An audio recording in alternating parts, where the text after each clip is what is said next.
बच्चों, आज आप लोगों को के सामने फिर मैं एक मैथ लेकर के आया हूँ और आप लोगों के बुक से ही मैंने यहाँ पे लिखा है कि एक वर्ग का परिमाप यानी कि नवोदय का हिसाब है।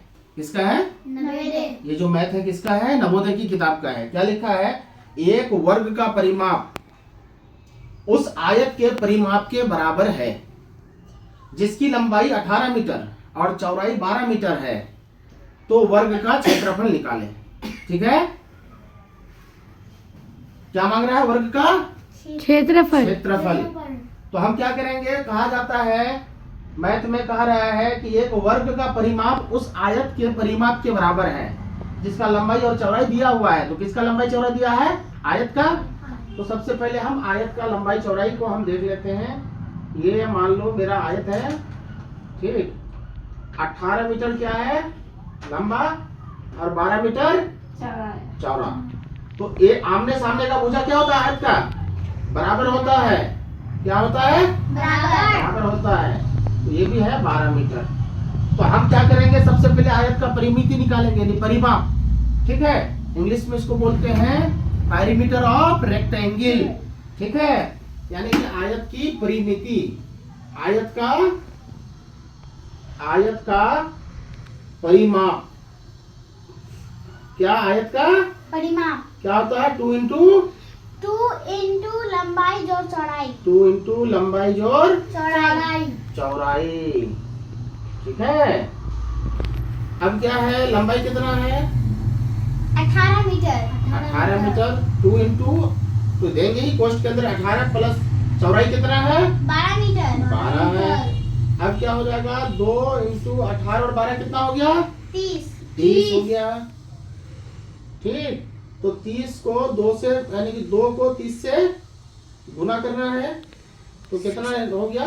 60 यानी 60 मीटर निकल गया। क्या? परिमाप। किसका परिमाप? आयत का। किसका परिमाप निकला? आयत का परिमाप कितना निकला? 60 मीटर। 60 मीटर। अब हिसाब में क्या बोलता है? मैथ में क्या बोलता है कि एक वर्ग का परिमाप उस आयत के परिमाप के बराबर है, यानी इसका जो परिमाप निकलेगा उतना ही वर्ग का परिमाप होगा। तो ये वर्ग है।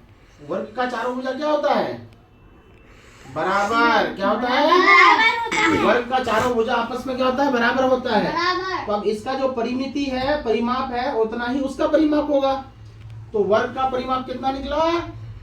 60। हाँ, वर्ग का परिमाप 60।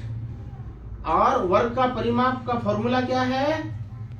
4 गुना भुजा। हाँ, वर्ग का परिमाप 4 गुना भुजा। 4 गुना भुजा। तो 4 हो गया। वर्ग का परिमाप कितना निकला है?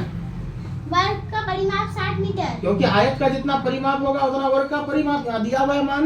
Yes sir. तो ये परिमाप की जगह में कितना हो गया? 60 हो गया प्लस 4 गुना भुजा। ठीक, यस सर। तो हम लिख सकते हैं 4 गुना भुजा बराबर 60। ठीक है? इसलिए भुजा बराबर क्या हो जाएगा? 60 बटे 4।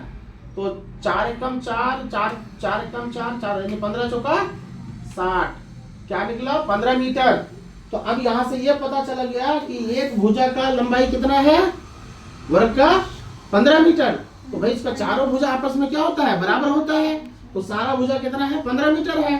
तो भाई भुजा जब निकल गया तो अब वर्ग का क्षेत्रफल आसानी से निकल जाएगा। वर्ग का क्षेत्रफल क्या होता है? भुजा स्क्वायर। क्या होता है? भुजा स्क्वायर। अब क्या होगा? यहाँ निकाल लेंगे हम वर्ग का क्षेत्रफल। वर्ग का क्षेत्रफल क्या होता है? भुजा स्क्वायर। यानी कि वर्ग का क्षेत्रफल भुजा स्क्वायर। तो भुजा कितना निकला? 15 मीटर। तो 15 का हो जाएगा स्क्वायर। 15 का स्क्वायर मतलब हो गया 15 गुनी 15। 15 गुनी 15 कितना होता है? ऐसे हम गुना भी कर सकते हैं। 15 5 75 के 5 हासिल 7। ठीक है? 15 एकम 15 7 22 यानी 225 यानी 225 वर्ग मीटर इसका निकल गया आंसर। समझ में आया बच्चों? Yes sir. यस। अब इस तरह का कोई भी हिसाब आएगा, कोई भी मैथ आएगा, बना लोगे? Yes sir. Thank you.